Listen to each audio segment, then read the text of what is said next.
આકાશવાણી અમદાવાદ વડોદરા પ્રાદેશિક સમાચાર સોનલ પરમાર વાંચે છે. પ્રધાનમંત્રી નરેન્દ્ર મોદી વાયબ્રન્ટ ગુજરાત વૈશ્વિક રોકાણકાર પરિષદ 2024માં ભાગ લેવા આજથી ગુજરાતની 3 દિવસીય મુલાકાતે છે. પ્રધાનમંત્રી આવતીકાલે ગાંધીનગરમાં મહાત્મા મંદિર ખાતે વિશ્વના નેતાઓ સાથે દ્વિપક્ષીય બેઠકો કરશે. ત્યારબાદ ટોચની વૈશ્વિક કોર્પોરેશનના સીઈઓ સાથે બેઠક કરશે.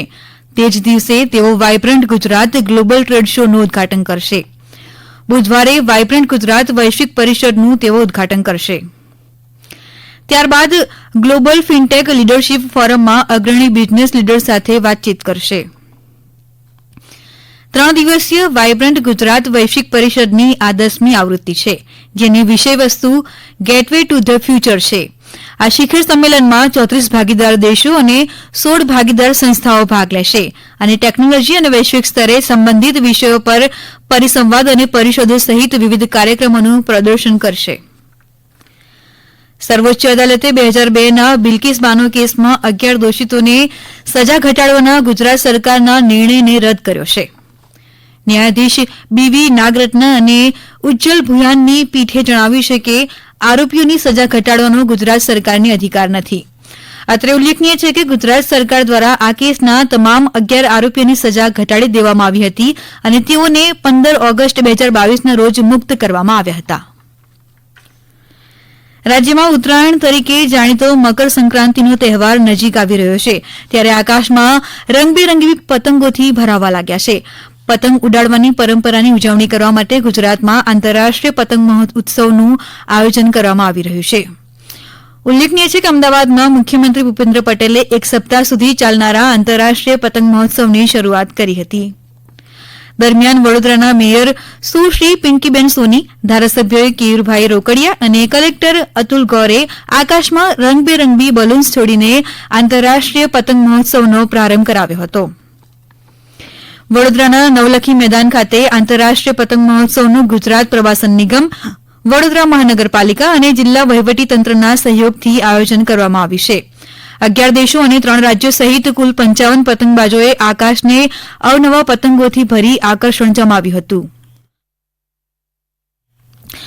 ભાવનગરમાં ધારાસભ્ય જીતુભાઈ વાઘાણી દ્વારા 20,000 વિદ્યાર્થીઓને 1 લાખ પતંગનું વિતરણ કરાશે. અમારા ભાવનગરના પ્રતિનિધિ સુરેશ ત્રિવેદી જણાવે છે કે ભાવનગરના ધારાસભ્ય જીતુભાઈ વાઘાણી દ્વારા મકર સંક્રાંતિની ઉજવણીના ભાગરૂપે નગર પ્રાથમિક શિક્ષણ સમિતિ ભાવનગર પશ્ચિમની 31 શાળાઓ સહિત અન્ય શાળાઓમાં પતંગ અપાશે.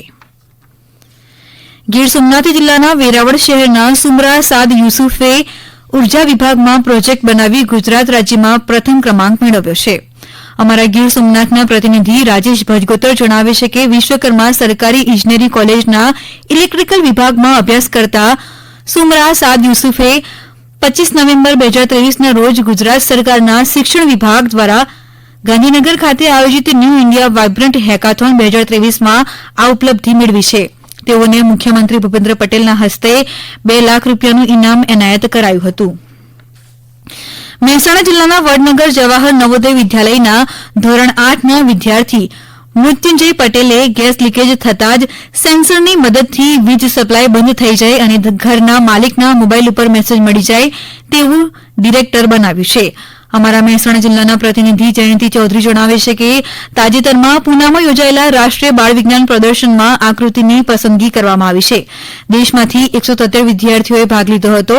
આ વિદ્યાર્થીએ 6 મહિનાની મહેનત બાદ 3,000ના ખર્ચે ગેસ લીકેજ ડિટેક્ટર તૈયાર કર્યું હતું.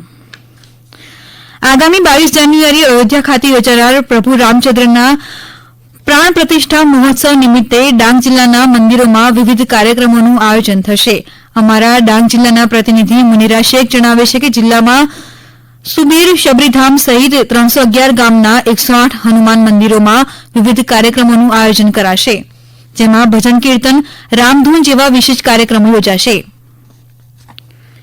રાજ્યમાં આગામી 2 દિવસ કમોસમી વરસાદની આગાહી હવામાન વિભાગ દ્વારા કરવામાં આવી છે. હવામાન વિભાગે આજે સાબરકાંઠા, અરવલ્લી સહિત ઉત્તર ગુજરાતના વિવિધ જિલ્લાઓમાં છૂટાછવાયા સ્થળોએ કમોસમી વરસાદની સંભાવના છે. સૌરાષ્ટ્રમાં ભાવનગર, બોટાદ, અમરેલી, ગીર સોમનાથમાં જ્યારે દક્ષિણ ગુજરાતના નવસારી, દમણ, વલસાડ અને દાદરાનગર હવેલીમાં માવઠાની શક્યતા દર્શાવી છે. ગાંધીનગર અને અમદાવાદમાં હળવા ઝાપટા થવાની શક્યતા છે. આવતીકાલે સૌરાષ્ટ્રના ભાવનગર અને અમરેલી ખાતે તથા દક્ષિણ ગુજરાતના નર્મદા, તાપી, ડાંગ, નવસારી, વલસાડ, દમણ, દાદરા અને નગર હવેલીમાં છૂટાછવાયા હળવા વરસાદની આગાહી છે.